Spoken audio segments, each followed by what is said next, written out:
भृगु की गाथा और दैवी विभाजन। सृष्टि के आरंभ में भगवान ब्रह्मा ने 10 मानस पुत्रों को जन्म दिया।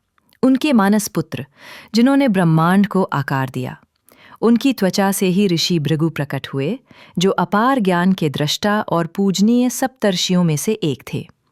जबकि उनके भाई दक्ष ने राजत्व चुना, भृगु आध्यात्मिक मार्ग पर चले और उन्होंने ज्योतिष पर सबसे प्रारंभिक ग्रंथों में से एक पौराणिक भृगु संहिता की रचना की।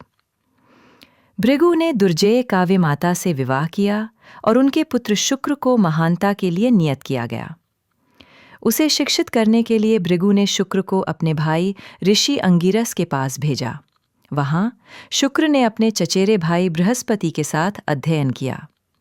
हालांकि अधिक प्रतिभाशाली शुक्र को बृहस्पति के पक्ष में दरकिनार कर दिया गया, जिन्हें बाद में इंद्र ने देवताओं का गुरु नियुक्त किया। अपमानित शुक्र ने त्याग दिया और असुरों के आध्यात्मिक मार्गदर्शक बन गए, जो देवताओं के कट्टर दुश्मन थे। जब असुरों को ब्रह्मांडीय युद्ध में विनाश का सामना करना पड़ा, तो शुक्र भगवान शिव की तपस्या करने के लिए कैलाश पर्वत पर चले गए, जहां उन्होंने संजीवनी मंत्र की खोज की, जो मृतकों को पुनर्जीवित करने का रहस्य है। जाने से पहले उन्होंने असुरों को अपने पिता के आश्रम में सौंप दिया, लेकिन भाग्य क्रूर हो गया। शुक्र के चले जाने और भृगु के अनुपस्थित होने पर देवताओं ने आक्रमण कर दिया। भयभीत असुरों ने काव्य माता से शरण ली। भयंकर और दृढ़ निश्चयी उसने देवताओं को पंगु बना दिया और इंद्र को गहरी नींद में डाल दिया। हताशा में इंद्र ने विष्णु को पुकारा।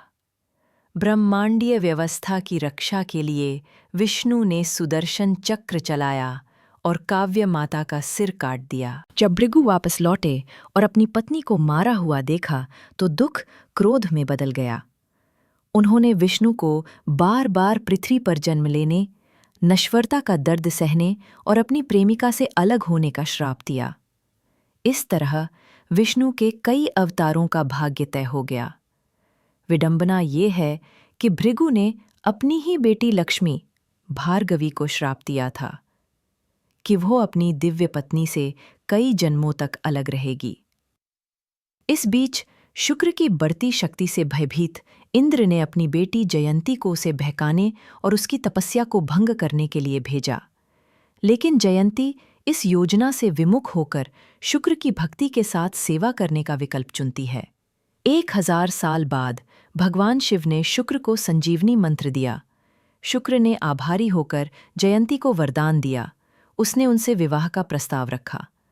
उनके मिलन से देवयानी का जन्म हुआ, जिसने यादवों, कौरवों और पांडवों के पूर्वज राजा ययाति से विवाह किया।